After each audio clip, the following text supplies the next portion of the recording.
Chaudhary server साहब जो हैं वो मुस्लिम लीग नून को ज्वाइन कर चुके हैं। उनके मुस्लिम लीग नून के साथ मामला जो हैं वो तय पा चुके हैं। चौधरी सरवर के जराये से मेरी बात खुद डायरेक्टली मेरी बात हुई है कोर्ट में। जनाब आज शेख रशीद अहमद साहब पहुंचे थे और शेख रशीद अहमद साहब ने एक पिटीशन फाइल की हनीफ अब्बासी साहब के खिलाफ। शहबाज गिल साहब ने ये ट्वीट किया तो इन्होंने बेसिकली इनका जो इंतकाल है उसे कत्ल करार दे दिया। आज स्टॉक मार्केट के अंदर जो है वो शदीद मंदी देखने में आई है।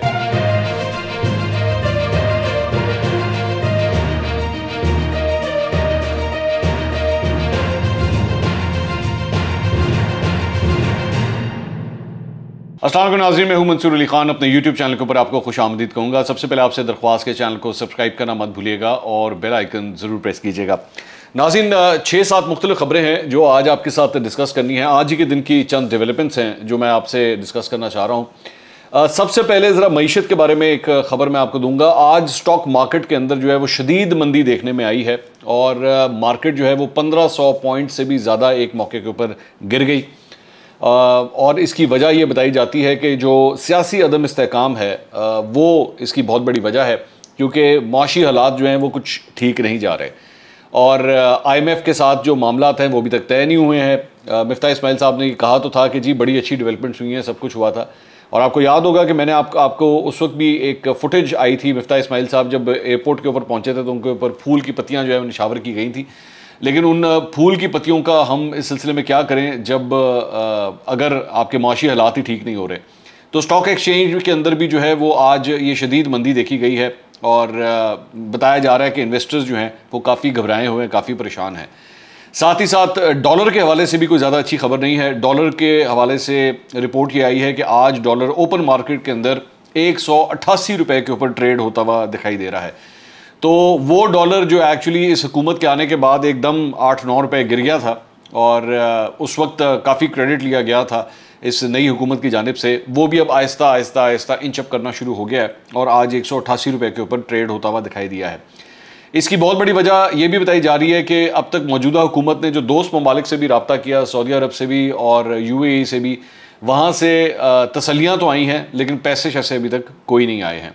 तो जिसकी वजह से जो है ये अदम इस्तेहकाम भी देखा जा सकता है और वाज़ेह तौर पर परेशानी के आसार जो हैं वो मौजूदा हुकूमत के रैंक्स के अंदर देखे जा रहे हैं कि आखिर इस मामले को संभालेंगे किस तरह।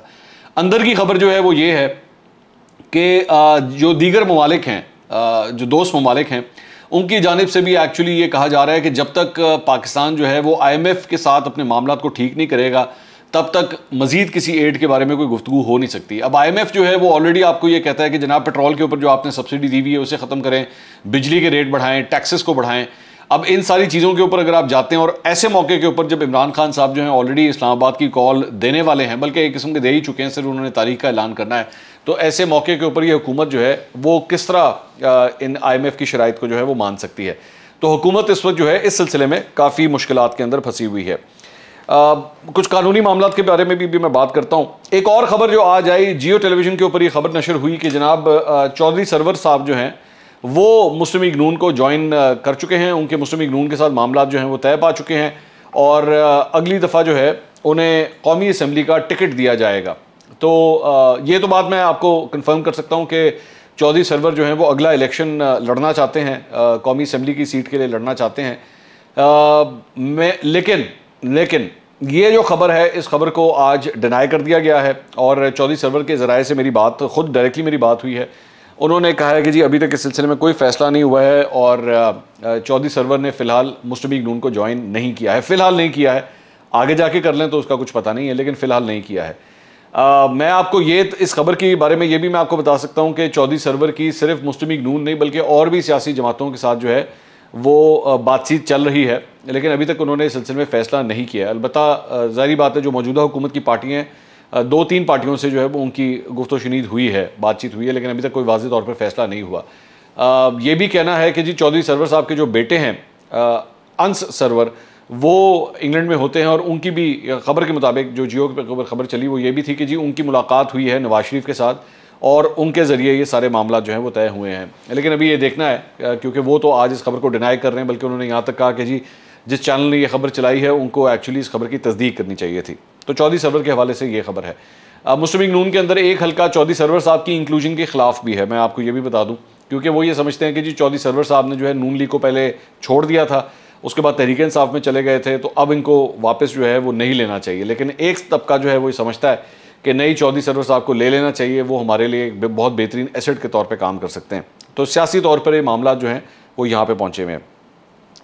इसके अलावा एक और ख़बर जो है वो आई है, जो मेरे पास एक वीडियो आई है, और ये मुझे मेरी एक जानने वाले ने मुझे ये वीडियो भेजी है। ये आज माल रोड की वीडियो है, और माल रोड की वीडियो जो है जो वो भेजी गई है, वो उन्होंने ये मुझे बताया कि जी ये जो वीडियो बन रही है वो उन्होंने अपनी गाड़ी में से बनाई हुई थी कि जनाब 10 से 15 मिनट हो चुके हुए थे और इनकी गाड़ी जो है वो रोकी गई हुई थी, और उसकी रीज़न ये थी कि जनाब VIP मूवमेंट हो रही है। अब ये जो VIP मूवमेंट का जो कल्चर है, ये वैसे तो काफ़ी हद तक सारी हुकूमतों के अंदर रहा है, लेकिन इस मौजूदा हुकूमत के ऊपर जो है वो ख़ास तौर पे इस बात पे तनकीद होती रही है माजी के अंदर भी कि पता नहीं कितने कैंप ऑफिस बना दिए और VIP मूवमेंट्स का ये लोग बड़ा इसका ख्याल रखते हैं। तो इसकी वजह से आम शहरियों को जो है वो काफ़ी परेशानी हो। ये लाहौर के माल रोड की ये फुटेज है जो आप इस वक्त स्क्रीन के ऊपर देख रहे हैं। तो ऐसी सूरत हाल के अंदर इस मौजूदा हुकूमत को एक्चुअली अपने ऊपर से ये दाग धब्बा हटाना चाहिए, लेकिन अभी तक जो है वो ये चीज़ जो है वो ख़त्म नहीं हुई थी। इसके अलावा एक और ख़बर जो है वो आई है, एक शख्स है फ़याज़ुद्दीन, इसे पेशावर के इलाके से गिरफ़्तार किया गया है और FIA ने ये गिरफ़्तारी की है, और इसके बारे में बताया गया है कि इसने मरियम नवाज़ की जो है वो जाली वीडियो सोशल मीडिया के ऊपर शेयर की थी, और उसकी वजह से कानून जो है वो हरकत में आया है, और इस वजह से इसकी गिरफ़्तारी अमल में लाई गई है। अब मेरा ये मानना है कि ये सिलसिला जो है वो काफ़ी देर से चल रहा है, और लेकिन FIA हमेशा इसके ऊपर खामोश रहती थी। मेरी इतला के मुताबिक जो मुझे एक ख़बर मिली है कि इस वक्त लाखों की तादाद में, मैं 1 लाख से भी ऊपर, मेरे ख्याल में तकरीबन कोई 1,35,000 कंप्लेंट्स लड़कियों की तरफ से, ख़वातीन की तरफ से जो है वो FIA के पास पड़ी हुई हैं, और FIA उसके ऊपर कोई एक्शन नहीं लेता रहा। पिछले दौरे हुकूमत में बिल्कुल FIA जो है वो सोया हुआ था, उनके पास कोई भी कंप्लेंट जाती थी वो उसके ऊपर अमल दरामद नहीं करते थे। अगर अमल दरामद करते थे तो जिस तरह मुराद सईद का मामला हुआ था और सहाफ़ी मोहसिन बेग का जो इशू हुआ था, तो 1 मिनट में FIA जो है हरकत में आ गई थी, लेकिन जहाँ पे उनको हरकत में आना चाहिए था वहाँ पे वो हरकत में नहीं आती। तो अगर तो किसी की जाली वीडियो और इस किस्म की चीज़ जो है वो शेयर की जा रही है, फ़ोटोशॉप तस्वीरें शेयर की जा रही हैं, तो उसको डेफिनेटली उसके खिलाफ एक्शन लिया जाना चाहिए। तो FIA ने अगर ये एक्शन लिया है तो बिल्कुल ठीक लिया है, लेकिन इसके साथ एक बड़ा इंपॉर्टेंट पॉइंट ये है कि अगर इसी तरह अपोजिशन के रहनुमाओं के हवाले से भी कोई वीडियो शेयर होती है या उनके हवाले से कोई जाली तस्वीर जो है वो सर्कुलेट की जाती है उसे बदनाम करने के लिए, तो उसके लिए भी फिर एक्शन में आए। सिर्फ ये नहीं है कि हुक्मरान जमात से ताल्लुक़ रखने वाले लोगों के लिए एक्शन में आए, अपोजिशन के लोगों की इज्जतें भी उतनी ही इंपॉर्टेंट है, तो उनके हवाले से भी फिर एक्शन में आना चाहिए। इसके अलावा एक और ख़बर जो आई है वो आज कोर्ट के हवाले से आई है। कोर्ट में जनाब आज शेख रशीद अहमद साहब पहुंचे थे, और शेख रशीद अहमद साहब ने एक पिटिशन फाइल की जिसमें बेसिकली पिटिशन थी हनीफ अब्बासी साहब के ख़िलाफ़। हनीफ अब्बासी साहब को जो है वो मामले खुसूसी मुकर्रर किया गया है वज़ीर आज़म का।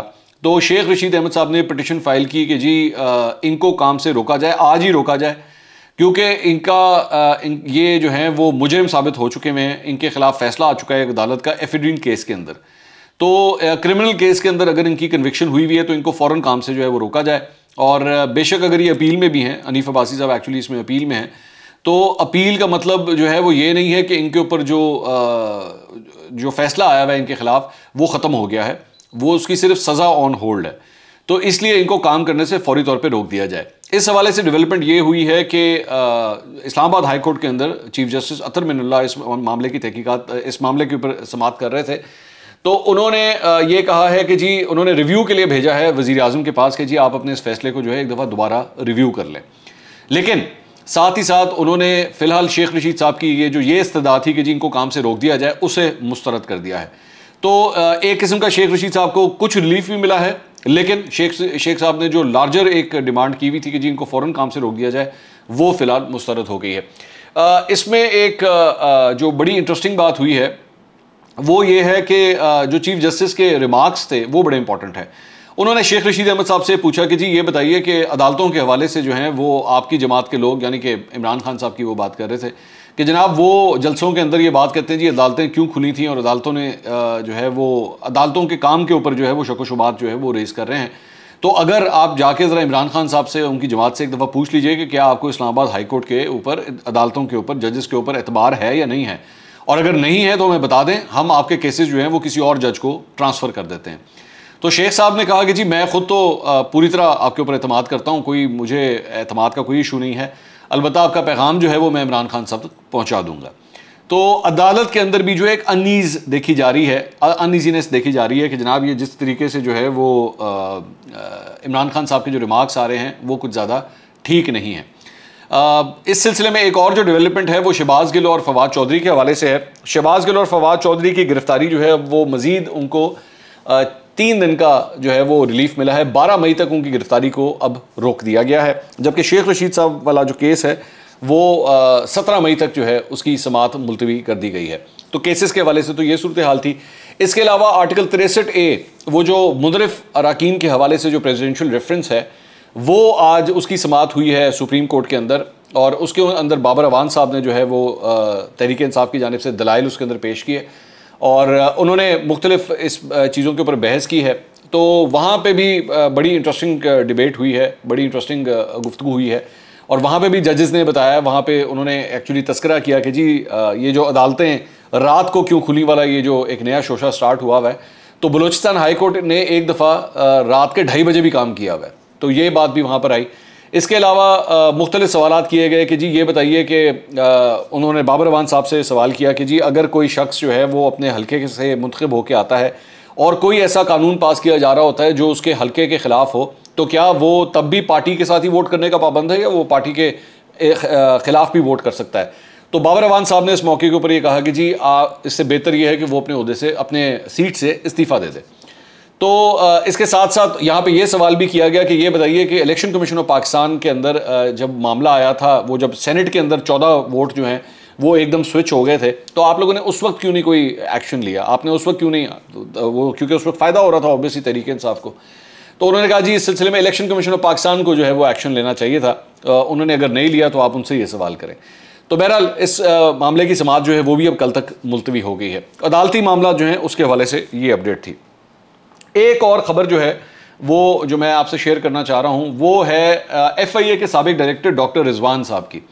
डॉक्टर रिजवान जो है वो आज इंतकाल कर गए। अफसोसनाक खबर ये आई कि वो अब इस दुनिया में नहीं रहे। डॉक्टर रिजवान जो हैं वो ये जो TT का केस चल रहा है शहबाज शरीफ और हमजा शहबाज के ऊपर, इसकी तहकीकात जो हैं वो इन्होंने की थी और उसके बाद इनको छुट्टी पे भेज दिया गया था जब ये नई हुकूमत आई थी, तो उनका इंतकाल हो गया है। लेकिन इम्पॉर्टेंट जो एक एलिमेंट है जो सामने आया है वो इनके इंतकाल के ऊपर जो है सवालिया निशान उठाया जा रहा है पाकिस्तान तहरीक इंसाफ के लोगों की जानिब से। शहबाज गिल साहब ने ये ट्वीट किया, उन्होंने कहा कि पहले इसी तरह से नैब के ऑफिसर को कत्ल किया गया, बाद में खुदकुशी करार दे दिया गया। आयान अली के वाक़े में गिरफ्तार करने वाला भी कत्ल, और कितने कत्ल करने हैं इस माफिया ने। ये इंपोर्टेड रजीम लोगों को दिन दिहाड़े कत्ल कर रही है, मनसूबाबंदी करके इसे हादसा करार दिलवा रही है। आवाम को सब देख रही कि कातिल मुसल्लत हो गए हैं। और साथ ही साथ उन्होंने लिखा कि ये कोई नई बात नहीं, इस तरह से कत्ल किया जाता है लोगों को इस मुल्क में। मेरी खबर कार एक्सीडेंट की आनी थी जैसे उनकी हार्ट अटैक की आई है। सब कुछ इतना अच्छा मैनेज किया जाता है जैसे कि वाकया कोई इतफाकी हादसा हो। ये इतफाकी हादसा नहीं, मुल्क में एक साथ इतने इतफाकी हादसे नहीं, कत्ल हो रहे हैं। तो इन्होंने बेसिकली इनका जो इंतकाल है उसे कत्ल करार दे दिया। अब इसका क्या सबूत है? इसका कोई सबूत फ़िलहाल शहबाज गिल साहब ने नहीं दिया। आगे चल के दे दें तो ज़ाहिर बात है मैं कुछ कह नहीं सकता। लेकिन इनका भी जो ये हकीकत है कि इनका भी जो ट्रैफिक हादसा हुआ था उसको भी उन्होंने जो है अपने ऊपर कातिलाना हमला करार दे दिया था, जबकि उसके बाद वो बंदा भी पकड़ा गया था और उस बंदे ने इकरार भी किया कि जी एक्सीडेंट हुआ था। ये मतलब ये नहीं अगर किसी ने कत्ल भी किया था और अगर मौजूदा हुकूमत जो है वो इस किस्म के किसी कत्ल के वाक़े के अंदर मुलव्वस है तो वो बंदा ही ना पकड़ा जाए, ऑब्वियसली बंदा गायब हो जाए। लेकिन इनकी गाड़ी जिस गाड़ी से टकराई थी उसका ड्राइवर जो है वो पकड़ा गया था। लेकिन अब ये जो साबिक डायरेक्टर FIA डॉक्टर रिजवान जिनको एक्चुअली हार्ट अटैक हुआ है, उनके हवाले से भी जो है वो अब ये बात कर रहे हैं कि जनाब इनका भी जो है वो कत्ल हुआ है। तो मेरे ख्याल में इतनी गैर जिम्मेदारी का मुजाहरा नहीं करना चाहिए जब तक आपके पास एक्चुअली किसी चीज़ का कोई सबूत ना हो। कुछ ऐसी बात जो है वो शीरी मज़ारी साहिबा ने भी अपनी इस ट्वीट के अंदर की है जिसमें वो कहती हैं कि जी doctor Rizwan death does bring some questions to mind, uh tragic coincidence given 14 May date for prime minister to appear before court in TT case. 14 मई को बेसिकली शहबाज शरीफ साहब की अगली तारीख है इस केस की। और terrifying message for others, dark shadows darkening and spreading across Pakistan. तो मतलब इन्होंने भी इस तरह का जो है वो शक व शुबहात का इजहार किया है। तो एहतियात बरतनी चाहिए आप जब इतना बड़ा इल्ज़ाम किसी के ऊपर लगा रहे हों कि। और दूसरी बात यह कि आज उनका इंतकाल हुआ है, उनकी मौत को जो है वो सियासी मकासद के लिए इस्तेमाल करना और इस किस्म के एंगलिंग देना इस सारी चीज़ को मेरे ख्याल में मुनासिब नहीं है। कम से कम और कुछ नहीं तो इस वक्त उनको, उनकी फैमिली को, वो ज़ाहिरी बात है गम में हैं इस वक्त, तो उनको तदफीन करने दें, उनको उनके लास्ट राइट्स जो भी हैं वो पूरे करने दें। आपने अगर इस पर सियासत करनी भी है तो 2 दिन 3 दिन वेट कर लें। अच्छा नहीं लगता कि एक शख्स दुनिया से चला गया है, आज ही गया, और आप उसके ऊपर जो है वो बैठ के इस किस्म की चीज़ें करें। उनकी फैमिली की तरफ से अभी तक कोई ऐसी बात नहीं आई, ये नहीं कहा गया कि जी हमें लगता है कत्ल है, लेकिन आपने बैठ के इसके अंदर ये ज़रूर डाल दिया कि जनाब हमें लगता है कि कत्ल है। दूसरी खबर एक और जो आई है वो क्योंकि महंगाई के हवाले से बात हो रही थी, तो महंगाई के हवाले से खबर यह है कि आज मेरे कायद शहबाज शरीफ साहब ने ऐलान किया है कि चीनी के एक्सपोर्ट्स के ऊपर पाबंदी लगा दी गई है। चीनी जो है वो एक्सपोर्ट नहीं होगी ताकि चीनी की कीमत जो है वो नीचे लाई जा सके। आपके जो करंट स्टॉक्स हैं वो इतने हो जाएं कि प्राइसेस जो हैं वो ऊपर ना जाएं। लेकिन साथ ही साथ आटे के हवाले से भी यही खबर आ रही है कि उधर भी महंगाई हो रही है। प्याज के हवाले से भी यही खबर आ रही है कि वो भी महंगा होता जा रहा है। और हमजा शहबाज जो हैं आज पाकपतन के अंदर मौजूद थे और मीडिया से गुफ्तगू करते हुए उन्होंने फरमाया कि जी लोगों को, महंगाई ने लोगों को ज़हनी मरीज़ बना दिया। तो जनाब अगर ज़हनी मरीज़ बना दिया तो आपने बैठ के इसको ठीक करना है ना, किसी और ने ठीक नहीं करना। तो अब तो आप वज़ीर आला भी बन चुके हैं और वज़ीर आज़म भी अब आपके वालिद साहब हैं, तो आपने बैठ के सब कुछ करना है। तो अगर इसके ऊपर, इस महंगाई के ऊपर और ये भी मुआशी सूरत हाल जो भी बन रही है, अगर इसके ऊपर जल्द अज जल्द काबू ना पाया गया तो हर गुजरते दिन के साथ मुस्लिम लीग नून की और इस इत्तेहादी हुकूमत के लिए जो मुश्किलात हैं वो दिन ब दिन बढ़ती जाएंगी। अगले व्लॉग में दोबारा मुलाकात होगी। अल्लाह हाफ़िज़।